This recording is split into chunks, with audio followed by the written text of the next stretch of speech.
Hi, Rowland. Let's take a look at this new set of essays you sent us, part-time jobs. Here's what you wrote. People throughout both the developed and developing world have debated whether the advantage of working while studying surpasses the disadvantages. S. Okay, so S here and S here. Okay, plural for both.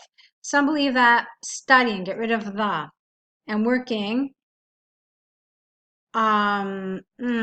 this is weird because you say you have a plural here, but you have an is here.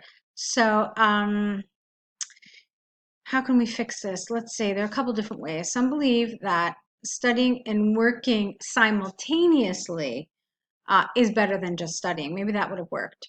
Personally, I strongly disagree.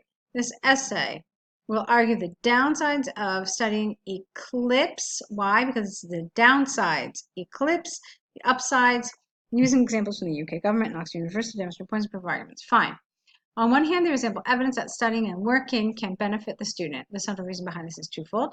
Firstly, when students work, they get extra money to pay for personal items like the latest smartphone and computer. Okay. All right. What's your point? That their parents could possibly not help them do this? That this is, things that they could do extra? It needs a little extra step here. Secondly, they're able to lift some financial burdens off their parents or guardians. For example, recent research by the UK government demonstrated that 89% of students at work are more likely to afford items like the latest smartphone and computer. Okay, didn't you really just say that? It feels like the same argument. So they're able to buy things and they're able to buy things. So here they're able to buy things and here they make sure that their parents don't have to buy them things. So it's really the same argument. Okay, it just maybe looked at it from a different angle.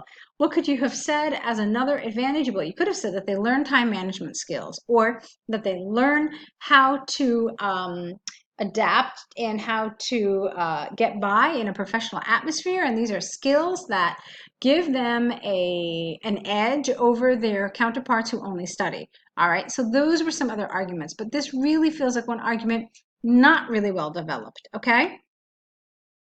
On the other hand, there is a case that favors the idea that the negative effects of studying and working outweigh, because its effects outweigh the positives. The devastating impact of working on students' academic performance, singular here, cannot be overstated. This is largely because working students find limited time to study and attend classes, which are their paramount focus. For example, an extensive study by Oxford University showed that 90% of working students are more likely to perform poorly academically. Thus, it is possible to state with confidence that the disadvantage of working while studying is more than the desirable benefits. Okay, to conclude from the example given, even though there are monetary or experiential gains, you never talked about the experiential gains, by the way, of working while studying, the disadvantages almost certainly outweigh these benefits. Okay. All right, so here's the good news. The good news is that you followed the template, everything was well controlled, everything was well structured, well organized, all those things were good. The grammar was good, the vocabulary was appropriate, no real problems. Do you know where your problem is? Your problem is with your task achievement. It says benefits, plural, disadvantages, plural. You essentially gave only one benefit and you definitely gave only one disadvantage. And so this is going to really cost you in terms of task achievement. You're not answering the question. You've only answered pretty much half of it. They asked for more than one benefit, more than one disadvantage. And so this is going to be a problem for your score and task achievement, okay? You had asked me in your email, what do I think is more important? Finding really top-notch vocabulary or developing the topic. And quite frankly, I would rather you develop the topic appropriately and sufficiently rather than sit there and struggle for words. A lot of times I find that when people sit and struggle for high-level words, the high-level words that they actually come up with are not as natural and don't flow as nicely as some of the more kind of intermediate vocabulary that they might have just come up with on their own. And a lot of times you come up with collocations or some other words that you might think are no big deal. But for an examiner, they think, oh, well, that's a really nice example of a high-level collocation or a high-level vocabulary term.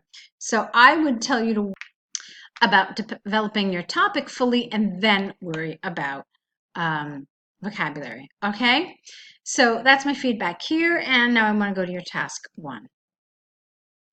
Okay, now let's look at the cover letter. Dear Sir, Madam, I'm writing to apply for the position of help desk support. I chose, well, I would rephrase that, but let's talk about it in a minute. I am interested in this position because of the joy I get in solving problems, comma, especially those that are technical in nature. I chose to apply to AMZ Limited because of their laudable charity and corporate social responsibility programs. I believe that I will be a good fit for this position as I have extensive experience as a help desk support. Okay. My qualifications include a master's degree in computer science and a graduate certificate in business intelligence. I have certifications in hardware services and networking. You should hire me. I don't really like that expression because I'm a very passionate person when it comes to my job. I derive pleasure from seeing people smile after resolving their problem.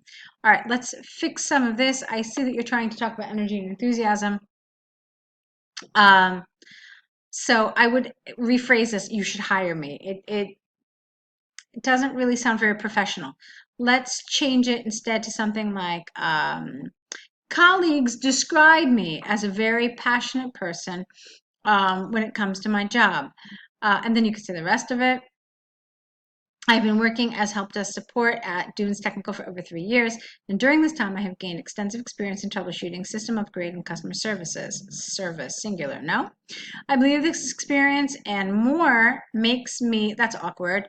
I believe this experience, okay, you could have said here together with the aforementioned qualifications makes me a perfect fit for the job, as you will find in my CV attached herewith. I hope you will give my application a favorable consideration as I look forward to your response, and then the rest is fine. Okay, so it's fine. You covered everything in the bullet, so that was good. The one thing that I wasn't really crazy about was some of your language. It didn't feel particularly professional or formal enough in some cases. Uh, but other than that, it was fine. Yeah, so it's basically, I don't even want to say it's the grammar. It's essentially it's the vocabulary. That was for me was the weakest point here. And you could see that you did have some nice things like where was it? Social responsibility programs and things like that. Extensive experience. That's lovely. So it's those little things like I chose this position. Those were the kinds of errors you made, all right? So go ahead and correct these, return them back to us corrected, and let's see what you do in your next set. Okay, good luck to you.